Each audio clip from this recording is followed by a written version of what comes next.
ലോകത്തിൻ്റെ ഏത് കോണിലാണെങ്കിലും നമ്മുടെ കയ്യിൽ നല്ലൊരു റെക്കോർഡിംഗ് ഡിവൈസും അതുപോലെ തന്നെ അത്യാവശ്യം നോയ്സ് കുറവുള്ള ഒരു സ്ഥലമാണെങ്കിൽ നമുക്ക് നന്നായിട്ട് റെക്കോർഡ് ചെയ്യാൻ പറ്റും. ഞാനിപ്പോൾ കോഴിക്കോടാണുള്ളത്. അപ്പോൾ ഒരു അർജൻറ്റായിട്ടൊരു റെക്കോർഡിംഗ് വർക്ക് വന്നതുകൊണ്ട് കാറിലിരുന്നുകൊണ്ട് റെക്കോർഡ് ചെയ്യാണ്. എൻ്റെ കയ്യിലുള്ളത് ഷുവറിൻ്റെ MV7+ എന്ന് പറയുന്ന ഒരു USB XLR യൂസ് ചെയ്യാൻ പറ്റുന്ന ഒരു മൈക്കാണ്. കൂടെ ഓഡിയോ ടെക്നിക്കയുടെ M50 എന്ന് പറയുന്ന ഹെഡ്സെറ്റും പിന്നെ എൻ്റെ ലാപ്ടോപ്പും. അപ്പോൾ ഇവിടെ ഇരുന്നിട്ട് ഞാനിന്ന് റെക്കോർഡ് ചെയ്ത് കൊടുക്കാനായിട്ട് പോവാണ്.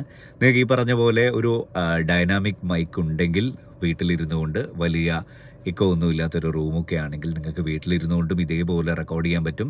SM58 എന്ന് പറയുന്ന മൈക്കുണ്ട്. അത് പക്ഷേ XLR ആണ്, അതിന് ഓഡിയോ ഇൻ്റർഫേസ് കൂടെ വേണം. USB മൈക്കുകളും ഒരുപാടുണ്ട്. ഇപ്പോൾ ഡൈനാമിക് മൈക്ക് നോക്കിയിട്ട് അത്തരം വാങ്ങുകയാണെങ്കിൽ നിങ്ങൾക്ക് വലിയ സൗണ്ട് പ്രൂഫ് ഒന്നും ചെയ്തിട്ടില്ലെങ്കിൽ പോലും നിങ്ങൾക്ക് വീട്ടിലിരുന്ന് റെക്കോർഡ് ചെയ്യാനായിട്ട് പറ്റും. കാറിലിരുന്നും ഇതേപോലെ റെക്കോർഡ് ചെയ്യാൻ പറ്റും. നേരത്തെ ഞാനൊരു വീഡിയോ ഇട്ടുണ്ടായിരുന്നു പ്രവീൺ ചേട്ടൻ്റെ കൂടെയുള്ളത്. അത് SM58 ആണ് അദ്ദേഹം യൂസ് ചെയ്യുന്നത്. അതിൻ്റെ കൂടെ തന്നെ സൂമിൻ്റെ ആ ഒരു ഡിവൈസ് യൂസ് ചെയ്തിട്ടാണ് അത് റെക്കോർഡ് ചെയ്യുന്നത്. അതിന് ലാപ്ടോപ്പൊന്നും ആവശ്യമില്ല. അതിലേക്ക് എടുത്തതിന് ശേഷം നമുക്ക് പിന്നീട് എഡിറ്റ് ചെയ്താൽ മതി. അപ്പോൾ നിങ്ങൾക്കും അങ്ങനെ താല്പര്യമുണ്ടെങ്കിൽ ഇതേപോലെയൊക്കെ ചെയ്യാവുന്നതാണ്.